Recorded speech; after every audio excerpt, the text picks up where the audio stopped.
awesome. All right, so we are back, finally. The bike is now back together. Today's gonna be the day we take it for a ride, and hopefully, fingers crossed, we don't run any issues.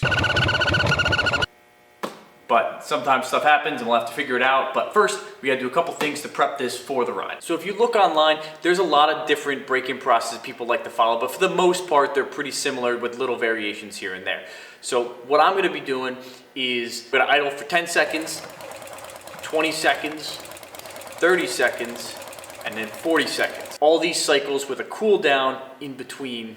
And when I say cool down, I mean cool to the touch. So I'm through all the idle break-ins, then I'm gonna take it for its first ride. So I'm gonna do 1 mile at a very low RPM.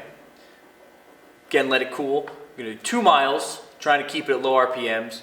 So then after those 2 short rides, the next 500 miles, we're gonna keep it below 4,000 RPMs. Now, I don't have a tach, so I'm gonna kinda just not get on it all that hard. You can do some calculations based on your gearing. You can do by what gear you're in and what speed you're at to know your RPM. But I'm probably just gonna baby the thing for the first 500 miles. And then after that, we'll do an oil change, and then we'll be good to get on it as hard as we want. Now, I don't think we're gonna get all 500 of those miles in right now during this video, but I can at least get it on the road and see, one, this thing falls apart as soon as we go anywhere, and see how big of a difference some of this stuff made in terms of engine performance and in comfort and in functionality. You know, just forward controls, the different handlebars. I'll finally get to ride it and see how everything feels. Finally.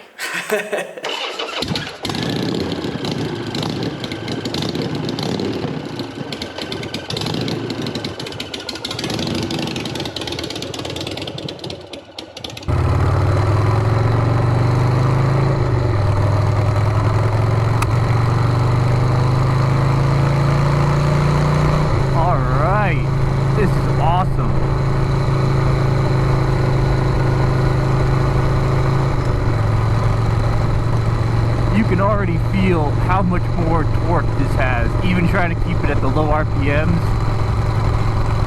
It feels so good.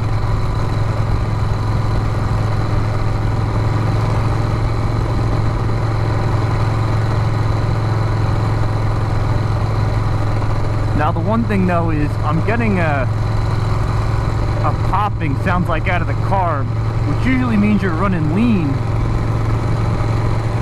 And I thought I was just cold at first, but I'm not able to turn the choke all the way off. So somehow I'm running really lean. I don't think I underjetted it that much to have the choke on and still be popping. So my thought is I must have an air leak somewhere, or I need to go clean that carb out. But it should be clean. It's been dry since I built it, but we'll see. But man, this thing feels good.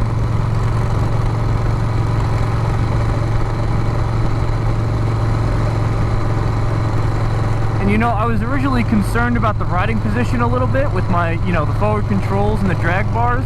Especially, you know, I'm not a real tall person. But this is not an issue at all. This is actually really comfortable. Oh man, it's gonna be hard to keep this thing at low RPMs for 500 miles because I just want to let this thing rip and see what it does.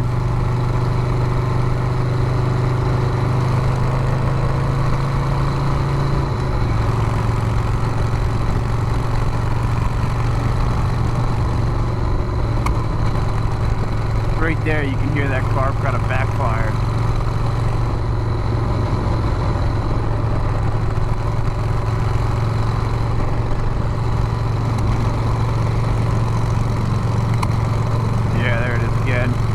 Alright, I don't want to take this too far, but man, this thing feels good.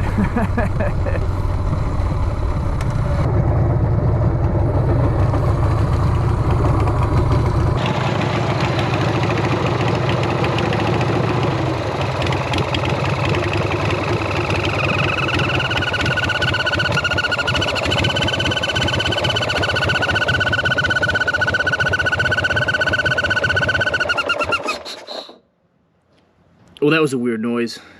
I'm I'm hoping that's just an air leak somewhere. This vacuum line looks like it's good. We'll check where the carb sits and then maybe the intake manifold. But it definitely sounded like it's coming from right here.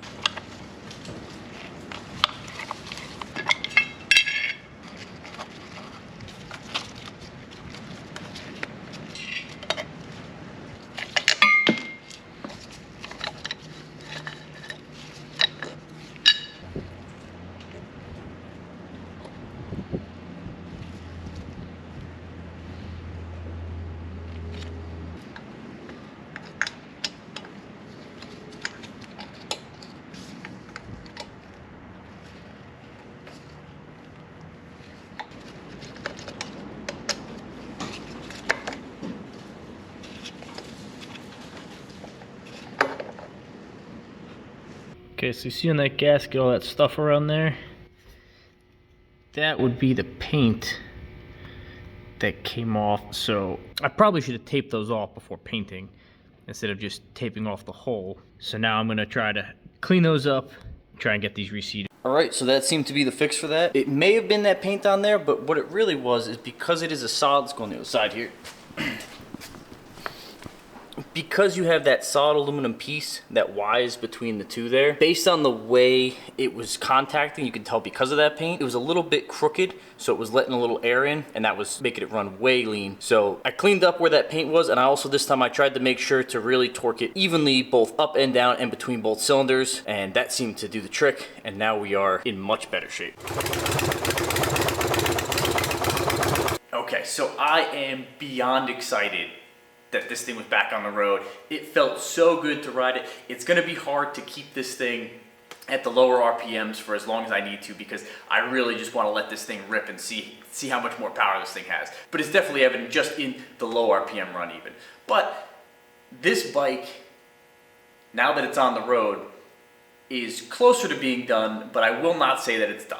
First off, anyone knows you have a project, it is never done until you sell it. But I also had a few things that I wanted to do that I haven't done yet, but it doesn't mean I'm not still going to do them. And also, even in the little bit of riding I did do, I noticed a few things that I need to correct. So the first thing on this list is the exhaust. Now I love the look of this exhaust, but it is just too loud for my taste. So I have some plans to add some baffles and quiet this thing down a little bit. And next up we have some of this wiring. So I ran the main harness up by the handlebars here over top of the triple, and you can see as you're riding it starts to roll and slide over top, and really that should go underneath, and that's a mistake on my part. And while I'm up here I might want to clean up some of these grounds on the front side. I have reused the factory locations, but unfortunately with the headlight change that I did, they're really visible now and pretty ugly. And speaking of ugly, I'm still using the factory front brake lever and reservoir, and I'd really like to upgrade that to something a little bit more sleeker. And also I have to incorporate some kind of pressure sensor or something, because as of right now only the rear brake turns the brake lights on. So let's move on to some of the more cosmetic things. So I'm a big fan of the black and polished look. I feel like it came out really nice, but there's two parts that stand out to me as not quite matching right now. One is the front forks. So the top has that nice polished part, but the bottom has that brushed aluminum, so I want to paint that black to kind of match everything else. And the other part is the primary cover. I never actually took this off or polished it or really did anything with it, but now that everything's together, it kind of stands out to me, so I want to go back, polish this just like everything else. And like I mentioned in a previous video, I'm not super happy with the way the paint turned out on the rear fender, so I'm probably going to go redo that at some point. And those are just the immediate things I want to take care of. Of course, there's other things I'm always considering, like, you know, possibly doing a full hardtail conversion, something crazy like that. But I also want to make sure I spend some time and enjoy this bike. It's been off the road for so long, and as much as I love a project, I do want to ride this thing and enjoy it. And with that being said, thank you guys for watching. Till next time.